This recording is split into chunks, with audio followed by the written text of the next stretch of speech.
আজকে তৈরি করব মাসকলাইয়ের রুটি। এই খাবারটা আমাদের এত বেশি পছন্দ, বাচ্চারা অনেক বেশি পছন্দ করে। এই আটাটা আমি গ্রাম থেকে তৈরি করে নিয়ে আসছি। এর মধ্যে আছে চালের আতপ চাল, তারপর মাসকলাই, আর আছে গম। এর মধ্যে দিয়ে দেব লবণ। লবণটা একটু মিশিয়ে নিতে হবে। এরপর দিয়ে দেবো এই যে নর্মাল পানি। অল্প অল্প পানি দিয়ে একটা ডো তৈরি করে নেব।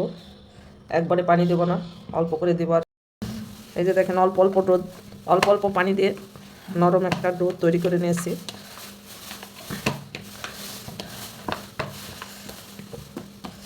আর বেগুন ভর্তা করব, এটা সাইডে রেখে দিচ্ছি। আর এই যে বেগুন চুলায় দিয়ে দিয়েছি, এটা পোড়ায় নেব। বেগুন ভর্তা আর মাসকলাই রুটি, এটা উত্তরবঙ্গের রাজশাহীর বিখ্যাত একটা খাবার। এই খাবারগুলো আমরা ছোটোবেলা থেকে খেয়ে অভ্যস্ত। এবার গ্রামে যখন গিয়েছিলাম তখন এগুলো আটাগুলো আমি তৈরি করে নিয়েছি। এখন রুটিগুলো নর্মাল রুটির মতো করে বানিয়ে নেব। একটুখানি আটা নিয়ে নিলাম, আর ওখান একটু অল্প অল্প ডো নিয়ে এখন রুটি বেলে নিতে হবে। এটা অনেকে হাত দিয়ে বেলে, কিন্তু আমি হাত দিয়ে বেলবো না, বেলুনি দিয়ে বেলে এই রুটিটা তৈরি করব। এই রুটিটা অন্যান্য রুটির থেকে একটু মোটা হয়, তাই একটু বড় করে আমি ডোটা নিয়েছি।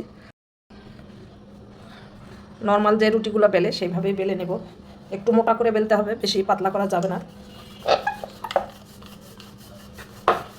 আমি রুটি অতটা ভালো বানাতে পারি না, তবে যেটাই বানাতে পারি সেটাই বানালাম আর আপনাদের মাঝে শেয়ার করলাম। এই যে একটু মোটা হবে এই রুটিটা বানায় নিয়েছি, এখন ভাজতে চলে যাব। আর এইভাবে সবগুলো আমি বানাবো। চুলায় তাওয়া আগে থেকে বসিয়ে রেখেছিলাম, এখন রুটিটা দিয়ে দিব। তাওয়াটা গরম হয়ে গেছে, একটা সাইড একটু হালকা হয়ে আসলে এটা উল্টে দিতে হবে। আর দিয়ে এটা অপর সাইডটা এরকম হাত দিয়ে ঘুরে ঘুরে ভালো করে ভেজে নিতে হবে। এই যে হয়ে গেছে, অপর সাইডটা উল্টে দিলাম। আর দেখেন সুন্দর হয়ে ফুলবে এটা। আর এই রুটিগুলো গরম গরম খেতে হয়, তাহলে অনেক ভালো লাগে খেতে। গরম সারা ঠান্ডা হয়ে গেলে আর ভালো লাগে না। এই যে ভেজে নেই প্রত্যেকটা রুটি, দেখেন কত ফুলকো ফুলকো। দেখেন সবগুলো রুটি বানিয়ে নিছি, এখন সবাই মিলে খাবো। এটা যে গরম গরম খেতে কি মজা, যারা খায় তারাই বোঝে একমাত্র।